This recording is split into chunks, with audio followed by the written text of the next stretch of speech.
آبرو سلسلہ چشتیہ سلطان المشائخ حضرت سیدی مرشدی خواجہ نظام الدین اولیاء رحمت اللہ علیہ، نظام ملت والدین سرکار خواجہ نظام الدین اولیاء رحمت اللہ علیہ، آپ دلی میں مقیم تھے، گیاسپور کی خانقاہ میں آپ نے دیکھا کہ جو ہے وہ دریا کے کنارے ایک جھوپڑی ہے، اور اس جھوپڑی سے ایک بوڑھی عورت نکلتی ہے، اور نکلنے کے بعد وہ ٹیلے پہ جاتی ہے، ٹھلیا لے کر، مٹکی لے کر، اور وہاں سے پانی لاتی ہے۔ حضرت محبوب الہی نے اپنے مریدوں، اپنے عظیم مرید، چہیتے مرید حضرت سیدی خواجہ امیر خسرو رحمت اللہ علیہ سے فرمایا، خسرو دیکھو وہ بڑھیا دریا کے کنارے رہتی ہے، لیکن وہ ٹیلے پر جا کے پانی کیوں لاتی ہے، حالات معلوم کرو۔ حضرت امیر خسرو گئے، اور جانے کے بعد آپ نے پوچھا، بڑھیا نے نہیں بتایا، اڑیل قسم کی تھی۔ حضرت محبوب الہی سرکار خواجہ نظام الدین اولیاء خود تشریف لے گئے اور بڑھیا سے پوچھا، بڑھیا نے بتایا، بتانے پہ وہ مجبور ہوئی کہ بات یہ ہے کہ دریا کا پانی میٹھا ہے، اور میٹھا پانی اگر ہم پیتے ہیں تو چونکہ ہم، میرے شوہر اور میں محنت کر کے دو ہی روٹی ہم کما سکتے ہیں، تو ایک روٹی وہ کھاتے ہیں اور ایک روٹی میں کھاتی ہوں،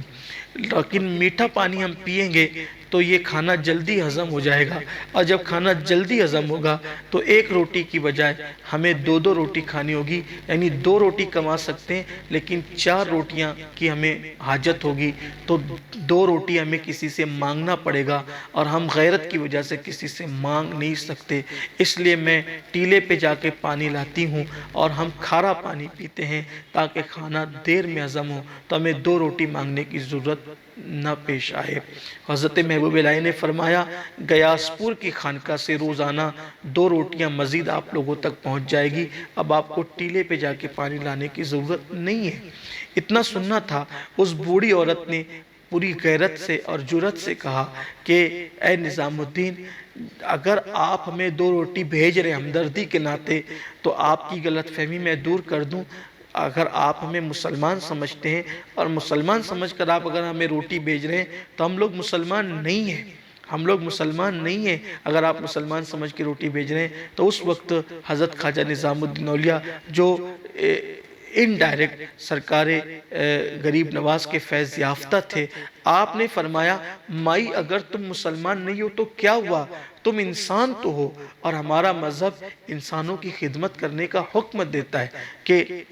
اتنے سننے کے بعد بڑی متاثر ہوئی، اور پھر محبتوں کا ماحول پیدا ہوا، اور ایک دن آیا کہ وہ انہی اخلاق سے متاثر ہو کر حضرت خواجہ نظام الدین اولیاء رحمت اللہ علیہ کے دامن سے وابستہ ہو گئی۔ تو یہ ہے ہندوستان کی سرزمین پر سلسلہ چشتیہ کے بزرگوں کا فیضان، لیکن ہر ولی، ہر بزرگ نے ہندوستان کی سرزمین کو نوازا ہے، عطا کیا ہے۔ یہاں کسی بھی ولی نے، کسی بھی بزرگ نے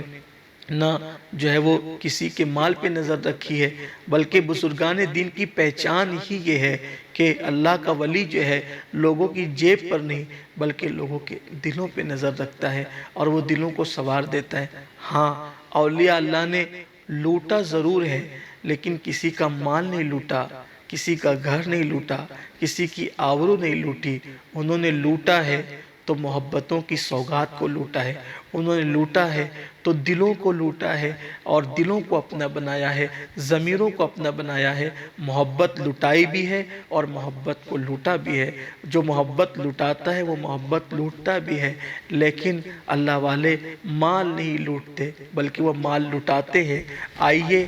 ان قلندر صفت لوگوں کے لیے یہی کہا جا سکتا ہے کہ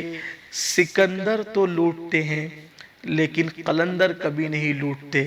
بلکہ قلندر لٹانے والے ہوتے ہیں۔ قلندر بمراد اللہ والے، اور سکندر بمراد دنیا دار بادشاہ لوگ۔ اللہ اکبر! اسی لیے کسی قلندر ہی نے بہت خوبصورت بات کہی ہے کہ سکندر خوش نہیں ہے لوٹ کر دولت زمانے کی،